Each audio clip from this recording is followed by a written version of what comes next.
औज़ुबिल्लाहि मिनश्शैतानिर्रजीम बिस्मिल्लाहिर्रहमानिर्रहीम अल्लाहुम्मा सल्लि अला सय्यिदिना व मौलाना मुहम्मदिन अब्दिका व रसूलिका व सल्लि अलल मुमिनीना वल मुमिनाती वल मुस्लिमीना वल मुस्लिमात बिस्मिल्लाहिर्रहमानिर्रहीम. The Holy Prophet sallallahu alaihi wasallam says, seek knowledge from Qaida to Qaid. आप सल्लल्लाहु अलैहि वसल्लम फरमाते हैं कि माँ की गोद से लेकर गोर तक इल्म हासिल करो. तो इल्म की इसी अफादियत और अहमियत को सामने रखते हुए जो आप सल्लल्लाहु अलैहि वसल्लम ने फरमाई, तो आगाज़ कर रहे हैं आज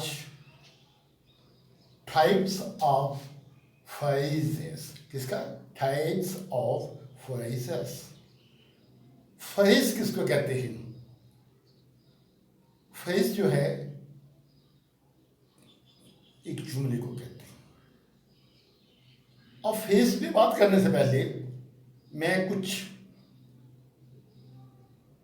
इस तरफ आता हूं कि जब हमसे कोई भी शख्स ये क्वेश्चन इम्पोज करता है कि भाई इंग्लिश में जो अल्फ़ाबेट्स हैं वो कितने हैं, तो हम कहते हैं 26. हरूफ़ तहजी कितने हैं? 26. जिनमें हम कहते हैं जो 5 हैं, क्या जो 5 हैं वो हैं वोवेल्स. क्या हैं? वोवेल्स. और 21 जो है वो क्या है? वो है कॉन्सोनेंट्स. तो ये है लेटर्स. किस अल्फ़ाबेट्स लेटर्स हैं. और जब इनको यकजा किया जाता है तो ये एक जुमला बना देते हैं. जब इनकी तरतीब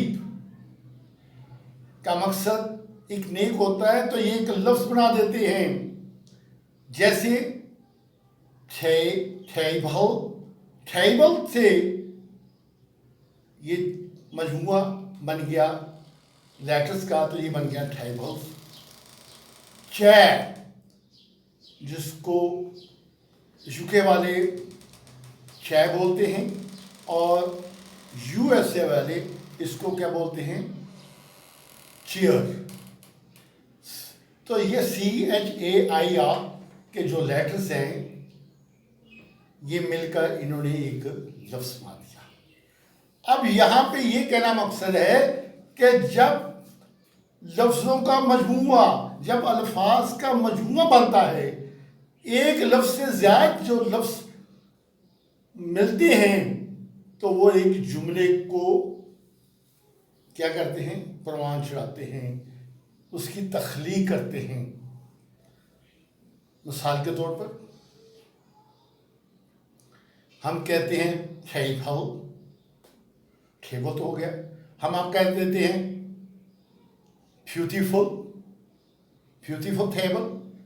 अब ये क्या बन गया? फ्रेज. अब ब्यूटीफुल टेबल ये अब बन गया फ्रेज. अब 3 हरूफ आ गए. तो हम कहते हैं जी वो शख्स, बात कर रहे हैं शख्स की. अब बात कर रहे हैं मैन की. अगर हम कह देते हैं कि वो ब्रेव है तो फिर क्या होगा? बहादुर आदमी. ये क्या बन गया? फेस. हम कहते हैं फेव एंड काइंड मैन, बहादुर और नेक आदमी. तो बात यह है मैन के साथ जितने भी हरूफ का इजाफा करते चले जाएंगे उसके कंसर्निंग, तो ये क्या बन जाएगा? फेज. तो फेज बड़ा भी होता है और छोटा भी होता है. तो अब बात यहां पे करेंगे सबसे पहले नॉन फेज. फेज से बात कर नॉन फेज से बात करने से पहले एक और बात करते चला जाऊं. व्यूज ये बात है जो फेज होता है ना तो इसका कोई सब्जेक्ट होता है ना इसका कोई वर्ब होता है. जब ये फिक्रे में आ जाता है तो ये खूबसूरत नहीं बल्कि हसीन जमील बन जाता है. जैसे हम कह रहे हैं कोई पर्सनैलिटी है तो हम उसके बारे में कहते हैं attractive personality, enthralling personality, fascinating personality, bewitching personality, intoxicating personality, captivating personality, charming personality। तो बात पर्सनैलिटी के जितने रूप लगाए गए उसके मुतलका लगाए गए हैं तो ये जुमला बहुत बड़ा बन गया। तो ये है फेस। जब इसको फिक्रे में लाते हैं हम कहते हैं या oh he has charming personality, attractive personality, enthralling personality, enriching personality। तो बात ये है, अब जब ये फिक्रे में आया तो इसको फिक्रे को भी इसने बामकसद बामैनी और खूबसूरत बना दिया और अपनी आन को भी इसने शान कर दिया, दुबाला कर दिया। अब देखते हैं नाउन फ्रेज के बारे में। अब नाउन फ्रेज के बारे में कुछ यूं है कि nice and decent people, touch me well, अच्छे और उम्दा लोग, बाकमाल लोग, टच मी वेल, मुझे बहुत अच्छा लगते हैं। तो इसमें भाई नाउन फ्रेज क्या है? वो है नाइस एंड डिसेंट पीपल। ये तमाम का तमाम क्या बन गया? Noun phrase. सुन ले व्यूज, नाउन फ्रेज जो है कभी ये सब्जेक्ट की हालत में भी आता है तो कभी ऑब्जेक्ट की हालत में भी आता है, क्योंकि नाउन फ्रेज हुआ। तो अब देखते हैं, ये थोड़ा सब्जेक्ट की हालत में है। अगले फिक्रे को देखते हैं। I like this beautiful horse, मैं इस खूबसूरत घोड़े को पसंद करता हूं। तो यहां पे हॉर्स तो अल्फाज का मजमुआ था, सॉरी लेटर्स का मजमुआ था, तो ये वर्ड्स बन गया। अब ये अल्फाज का मजमुआ हो गया तो ये क्या बन गया? Phrases noun. तो लिहाजा हो गया I like this beautiful horse, तो मैं इस घोड़े को बहुत पसंद करता हूं। अब आते हैं वो फ्रेजेस की तरफ। जो वो फ्रेजेस हैं उसके बारे में मैं ये कहता चला जाऊं। अगर तो फिक्रे में एक वर्ब का इस्तेमाल हुआ है, जैसे प्रेजेंट में मैं कहता हूं आई रिसाइट द कुरान, मैं कुरान पाक की तलावत करता हूं। अगर इसी को मैं कहता हूं I am reciting the holy Quran, मैं कुरान पाक की तलावत कर रहा हूं। अब क्या हो गया? दो वर्ब आ गए। एक वर्ब आ गया मेन वर्ब रिसाइटिंग, हाफी वर्ब आ गया एम, तो लिहाजा ये दो बन गए। जब दो बनेंगे तो क्या होगा? फ्रेज। दो वर्ब आ गए, दो फ्रेज। अगर हम इसको तीन पे ले जाते हैं मिसाल के तौर पर, अगर मैं ये कहता हूं अल्हम्दुलिल्लाह I have been reciting the holy Quran since morning, मैं सुबह से ही कुरान पाक की तलावत कर रहा हूं। तो वर्ब कितने हुए टोटल? तीन, हैव, बीन, रिसाइटिंग, वे तीन हुए। तो बात ये है, ये रिसाइटिंग मेन है तो बाकी हेल्पिंग वर्ब है, तो लिहाजा तीन वर्ब हो गए। ये क्या हो गया? Phrases verb. तो ये है वर्ब्स फ्रेजेस। तो इसकी मिसाल लेते हैं।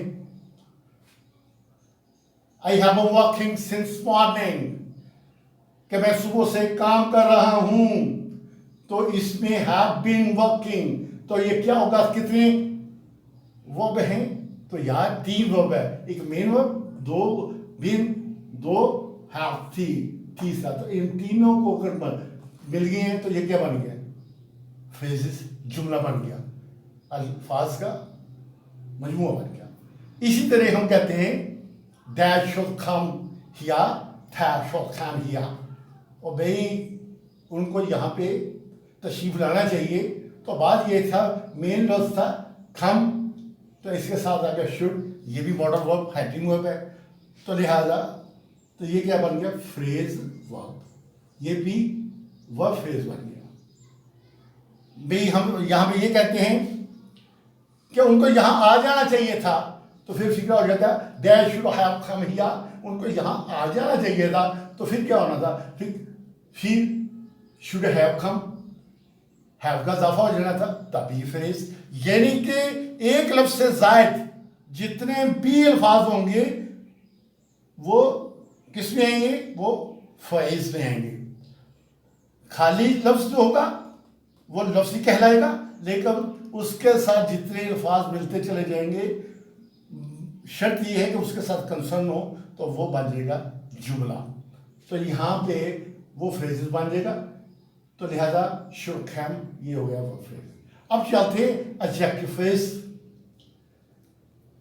एडजेक्टिव फ्रेज में हम एडजेक्टिव किसको कहते हैं, जैसे कि हम जानते हैं किसी शख्सियत की खूबी खामी, किसी जगह की खूबी खामी, किसी चीज की खूबी खामी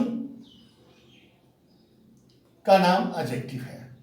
ये चूंकि उसकी क्वालिटी होती है। अब यहां पे क्वालिटी है, हम कहते हैं दिस इज अ fairly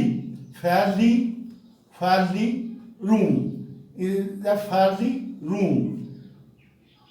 खाली होता fairly large रूम, तो ये है, अगर खाली होता this is a large room, तो ये एक बड़ा कमरा है।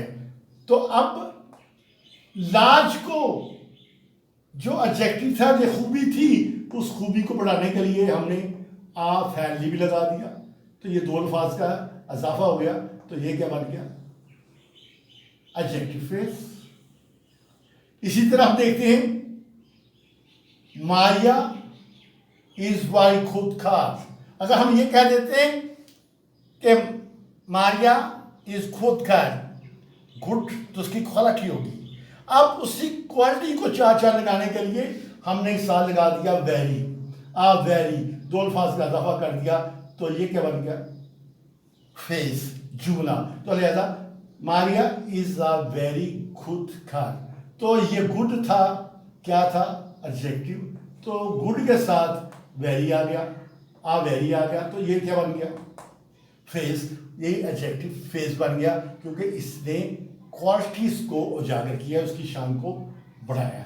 इसी तरह आते हैं व्यूज एडवर्ब फ्रेज की तरफ।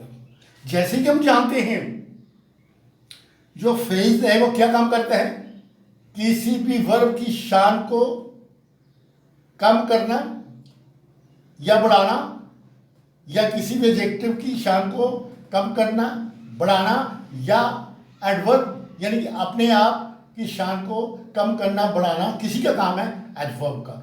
जब एडवर्ब बतौर एक लफ्ज की आएगा तो वर्ड्स कहलाएगा, खाली एडवर्ब भी कहलाएगा, लेकिन अपने साथ दूसरे किसी लफ्ज को, उस खूबी को बयान करने के लिए अपने साथ बना लेता है, तो वो एडवर्ब फ्रेज बन जाता है। मिसाल के तौर पर हम बात करते हैं जवाब स्पीक्स इंग्लिश। क्या है, जवाब स्पीक इंग्लिश फ्लुएंटली, रवानगी से बोलता है, लेकिन साथ हमने क्वाइट लगा दिया, तो ये बन गया एडवर्ब, क्या बन गया, एडवर्ब फ्रेज।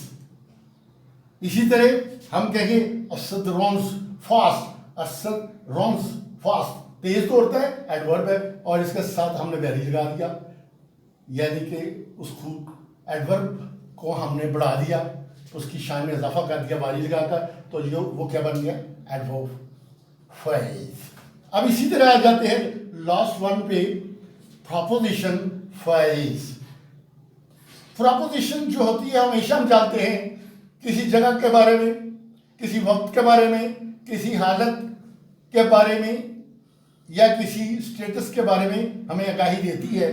तो यहाँ पे बात कुछ यूं है कि अगर हम कहते हैं कि Hamza walked along, ALONG, along the river, भाई हमजा खाली लिखते हैं, Hamza walk the river, Hamza दरिया को चला, या हम कहते हैं along the river, तो हो गया, ये होगी प्रपोजिशन, पूरे का पूरा along the river, चूंकि along the river ये प्रपोजिशन इजाफा कर रही है, रिवर के साथ अपने आप को, अपना मकसद ज़ात कर रही है, अपना मुफाद शो कर रही है, रिवर के साथ लिहाजा हो गया और लॉन्ग द रिवर। इसी तरह हम कहते हैं Baijan is sitting in the chair. जैसे कि मैं पहले कह चुका हूँ, चेयर जो है यूके एक्सेंट है और चेयर जो है यूएसए एक्सेंट है। और इन द चेयर्स जब हमने पढ़ा हुआ है कि दो कोई हम किसी चीज़ के अंदर हों तो वो इन कहलाते हैं। ये बाजू वाली चेयर्स है, हम इसके अंदर अगर बैठते हैं तो इन द चेयर्स खिलाएंगे। लिहाजा भाई अमूमन जो देखा गया है वो कुर्सी पर बैठे किसी न किसी किताब का मताला कर रहे होते हैं। लिहाजा हम कहते हैं भाईजान is sitting in the room. ये इन तो इसके साथ इन द रूम ये इजाफी में है, लिहाजा ये इसकी टैच इन जो है ना अटैचमेंट शो कर रहा है चेयर्स के साथ। लिहाजा ये हो गया क्या आ गई प्रपोजिशन फ्रेजेस। तो व्यूअर्स आगे ये था, मैंने फर्स्ट पार्ट बनाया है, अब सेकंड पार्ट पे बात करेंगे, वो कल पढ़ लेंगे। पार्टिसिपल फ्रेजेस, फिर क्या है इन्फिनिट फ्रेज, फिर उसके बाद जेरेंट फ्रेज, फिर hypothetic phrase and absolute phrase. इसकी डिस्कशन अगले लेक्चर पे करेंगे। अब व्यूअर्स एंड करते वक्त आपसे वही बात करूंगा कि पवस्तर शजर से क्या है, पवस्तर शजर से उम्मीद मुबारक। हम बड़े मुखलिस इंसान हैं, हम दिल की था गहराइयों से आपसे मोहब्बत और प्यार का दावा करते हैं और आपकी तरफ से जो हमें मोहब्बत का तोहफा मिलना चाहिए वो हमेशा डिस्क्रिप्शंस की सूरत में मिलना चाहिए कि you must be our describer so that we might be proud of your association. अब इस दुआ के साथ सुबहानक अल्लाहुम्मा व बिहम्दिका अशहदु ला इलाहा इल्ला अंता अस्तगफिरुका व अतूबु इलैक।